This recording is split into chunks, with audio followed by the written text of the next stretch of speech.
the description of the murder of this guy, the utter cold-blooded callousness, which is basically kidnap him, take him to the San Mateo Bridge, bash him on the head, wire him up with his legs and feet, throw him into the water to drown alive, and then crawl down and shoot at him, and then drive back to town. And you know, this one guy went to the theater and saw 3 Little Pigs. So people were, I mean, if you think back then, we're kind of used to the gore and the graphic depiction of violence, both in the media and on film, both fictional and non-fictional film. But back then, that was, you know, I mean, the imaginations just went crazy. When you have everyone convinced of their guilt, the sheriff, the head of the police department, the county supervisor, the city council, the mayor, all the business and civic leaders, the governor of a state said, "I'll pardon anybody." It's like, you know, here's a free pass, go do whatever you want to do. And that's what happened. John Holmes, who was confessed that he was at the Hart store at 5 in the evening, an hour before the kidnapping, was in fact in South San Jose at a friend's home, who she testified to that, between 5 and 6. He couldn't have done it. The other guy who was brain damaged, it's hard to, you know, say what was going on with him. The most compelling thing about that guy is he claimed that he had to borrow his father's car to do all this stuff, to take the Walt to San Francisco, to drive to Sacramento. I mean, and his, you know, this is during the Depression, and a family car is a pretty precious resource, and you've got a mentally, you know, disadvantaged. He had a brain injury, and he was a child apparently, and lived in a household with a very strict mother who, you know, watched everything.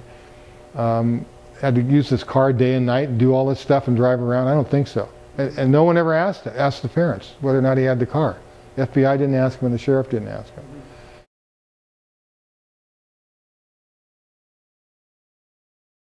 The word went out instantly, and the San Francisco papers sent every reporter, photographer they had to San Jose. The lynching was going to happen.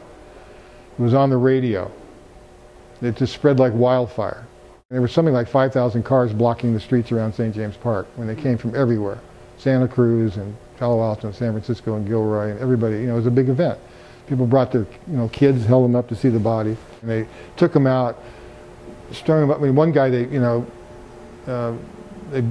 beat one guy unconscious in the cell. The other guy came out, and he was grabbing the rope above his head.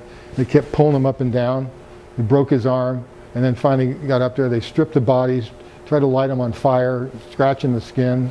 And the women were just as vicious and voracious as the men. They were scratching the body with their fingernails and, you know, screaming and kill them. And, you know, it was like one of these primordial things got loosed.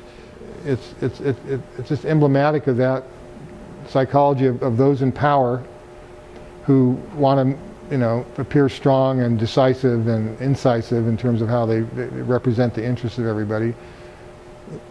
You light the fire and it gets going beyond anything they ever imagined, and we're stuck with it. So I mean, I've been an educator my whole life, and I really think this is something that has applicability as a prism to look through a lot of things that we can still continue to do in this society. We love the idea of, you know, curbside justice. You know, they're always pissed off if someone gets mugged or someone does something, and they always get away. Well, if I was there, well, this was curbside justice.